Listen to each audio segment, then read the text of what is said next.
What's going on, everybody? Rob, aka Robbie Diesel, here with the man, the myth, the legend, Mr. Newton Lilavois, live from Motor City Comic Con. Newton, how you What's doing up? today, What's brother? up? Thanks for having me, Hey, man. man, appreciate you, man.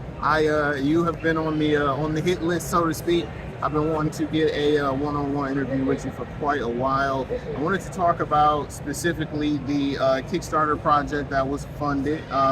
Started off as villainous, but changed over to Shattered Visions, yeah. Yeah. Give us a little inside info on the book, the success behind the Kickstarter, and what fans can look forward to next. Yeah, so first I want to thank everyone who backed us in the Kickstarter. It's much appreciated. We appreciate everybody who showed us love from the first day to the last day.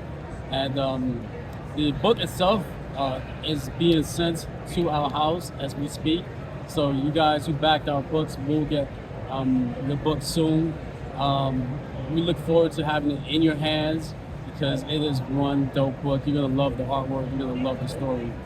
Yeah, speaking of the story, man, give us a little bit of background behind it. I know we talked a little bit about it when the when the Kickstarter was up and running, but now that it's funded, give the viewers a little bit of info behind the story and what they can expect from this book specifically.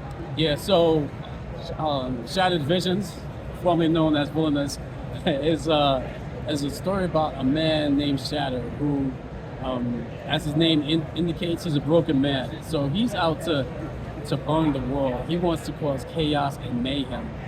So he's not a character. He's a anti-hero who's straddling, between the good guys and the bad guys, right? He's not on the good guy's side. He's not on the bad guy's side.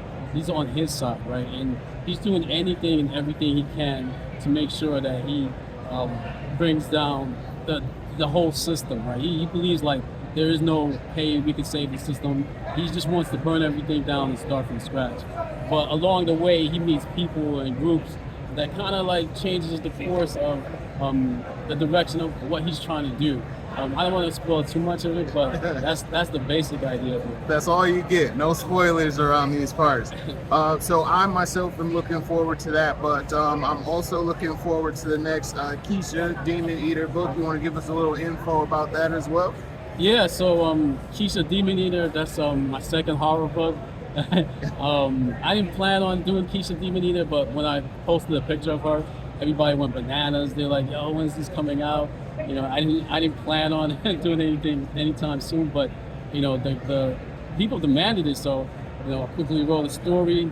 The book is coming out in a couple of weeks as we speak. Again, the printer is going to be shipping me the first volume of Kisha 1. I'm excited about that book too. It's going to be dope. It's something a little different. It's in the same world as Crescent City Monsters, but it's got a different feel to it. A whole bunch of new characters are going to be introduced. And I'm really excited about it. Right on. Now, the first book you just mentioned, Crescent City Monster, your first really big smash hit book. What is the most important part for you in particular about telling these really awesome Black stories specifically? Most of your books feature, all of your books feature Black heroes. What made you go towards that direction specifically outside of your background, of course? Yeah, I mean, they say you should write what you know, right? So I know a lot about Black people. Most definitely. So, my characters are mostly, if not all, mostly Black characters. And so, that's who I write for. And, to be honest, I don't really even think, it's a big deal, because the people who read my book vary. There's Black people read my book, white people read my book, Hispanic people read everyone reads my book. So if anybody is, as a Black creator, if you're ever hesitant thinking like, hey, are people gonna buy my book because I have all Black characters? Yes, they will. If the story is good, because there's so many, outside of race, there's so many things that's universal in the human condition that everyone shares. So if you put that in your story and you express that and just give them a really good story, man, everyone will buy it. Absolutely, and most importantly, man, I feel like representation matters for sure. So it's always cool to see that kind of happen.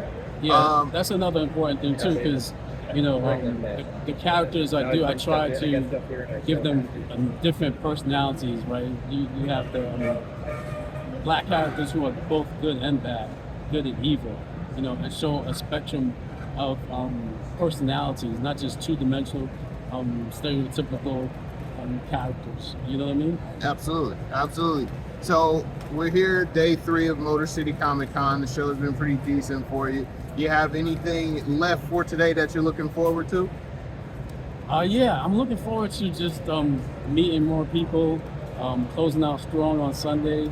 You know, this is the last day, so I'm just looking forward to selling as many books and meeting as many people as possible. You know? That's always the goal, right? Yeah. Awesome, man. Newton, I want to thank you so very much for taking the time out to speak with me today. Go ahead and bless the people with your socials, please. Where can they find you at on the interwebs?